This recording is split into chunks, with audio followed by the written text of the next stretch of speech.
আজকে আমরা করব ললিপপ চ্যালেঞ্জ। এই ললিপপ গুলো তোমাদের না কামড়িয়ে চুষে চুষে খেতে হবে। আমি এটা তোমাদের সামনে রাখবো, দড়ি এসে যে সবার আগে চুষে খেতে পারবে সে হবে আজকের বিজয়ী, ঠিক আছে? ঠিক আছে 1 2 3।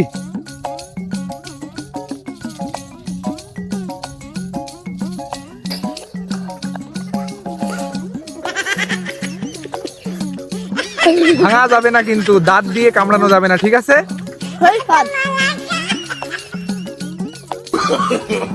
No, no, no, no. 1 2 3। তোমারটা ভেঙে গেছে, তুমি হচ্ছে যে আজকের কেলটু। আজকের ললিপপ চাটা গেমের উইনার হচ্ছে আইমান, সেকেন্ড হচ্ছে তালহা। আর নতুন নতুন ভিডিও পেতে আমাদের চ্যানেলটাকে সাবস্ক্রাইব করুন।